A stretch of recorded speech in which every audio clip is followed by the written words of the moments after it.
Let's take that left knee into pigeon and do this on the opposite side. Now pressing down through the knee for 2 or 3 breaths. Good. And then releasing it again, just going a little bit lower. You might want to lean forward if that's a lot for your back. So instead of just kind of overstretching the back muscles, which are already tight and just ready to contract, we don't really want to mess with them too much. We're trying to open up the whole body underneath the lower back. So when you can open the legs and the hips, it sends a signal to the body to begin to release everything above that, since we're all interconnected, and it literally does release everything. Press that front knee down one last time, just breathing here, use those muscles strongly. So when one area releases, the rest release on that side of the body. So now back body releasing. Exhale and down. Take the hands into fists, fists into the elbow creases, and the head releases for as many breaths as you like here.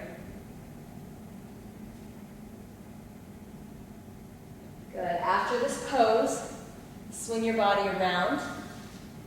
And again, instead of just straight legs and yanking forward, which can overstretch and strain that lower back, we don't want to be curling that low back spine in the opposite direction so you can't see any kind of a curve there. We want to bend the knees back off. Maybe you want fists and bent elbows. Right? You could try this one. Inhale here and exhale, fold, not from the lower back rounding, but from the hip creases folding forward. So instead of Quasimodo, going for the feet at all costs, right, you're going to open up through the heart, natural low back, navel, side waist, pelvic floor, that whole core is squeezing in and out, keeping your spine nice and straight to flow energy and stay healthy, and then folding here from the hip creases. So if you've got the hands here or back here, or eventually they start coming forward, begin to stretch the legs straight. If the legs go too straight and your low back starts to take it, forget about it, back off. It's not doing anything, it's not worth it.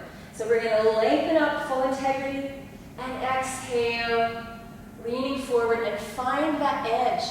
When you feel a stretch in your legs and the spine is still straight, right when you would want to round, stay there. Make those fists into elbows and breathe. Place those elbows on the knees, squeeze the knees up into the elbows and forearms so you get a nice resistance using the muscles on the back of the legs as you're stretching them. Let the stretch win out though over time, so you keep breathing. Inhale, long spine. Exhale, go a little deeper, just a millimeter each breath, so no big, huge movements here. Good, so you're resisting those legs up to provide muscular energy down here for those legs to release. You're making fists, spine has integrity.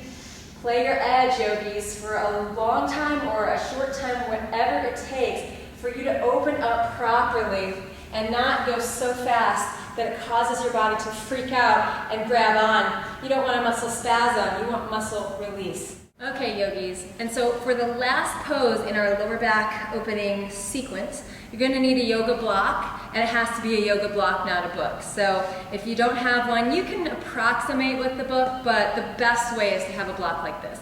I'm going to come in close and show it to you because you just want the block this way. So you're not this way across your hips, you'll be lying down over it, but the skinny way. Or the skinny high way if your back bend is totally fine, you love full wheel and stuff. So we're gonna come here onto the back with the knees bent. Lift your hips up and place that block the thin way right at the center of your hips. So not up into the lower back, that's too high, no spine here. Just right at the center of the hips. If it's across, it'll be a nice hip balance, but if it's the thin way, it's going to reset the sacrum, which is the bone at the base of your spine in the center of your hips. And you're going to then be able to pour the low back spine off of this block, giving yourself nice traction and spaciousness in that spine. We're going to walk the feet as wide as your mat and just gently rest the knees in towards one another. Reach overhead if you'd like to make fists in the elbows. Great time to do that. Breathe here and allow your lower back to completely release. Should feel yummy. Now if you're a major back bender, no problem. Let low back curve is nice. You might take the block up the highway, but not necessarily better to do this, just wherever your low back is in its natural curve. So take a few breaths here and then completely release the arms either up overhead feel comfortable. Take a few breaths here. Alternate variations. Walk the feet together. Bring the knees up over the block. Just rest the feet and let the weight of your thigh bones pour down and open up the iliopsoas muscles a little bit. So those are the muscles that connect the leg to the hip and the lower back. Nice. They often cause the low back to be tight.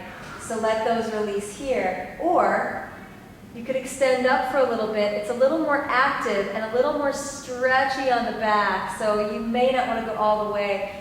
But if it feels good to you, do it. And everybody, no matter where you are, rest for a few minutes in that first variation to really spread open the muscles at your sacrum and lower back. And just let yourself breathe and release. And be here for at least 1 minute, maybe more. And when you're done, walk those feet in, curl the tailbone up, activate the navel, and then roll down inch by inch on your spine.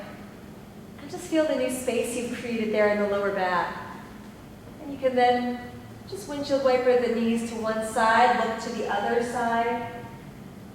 Nice, easy, gentle twist.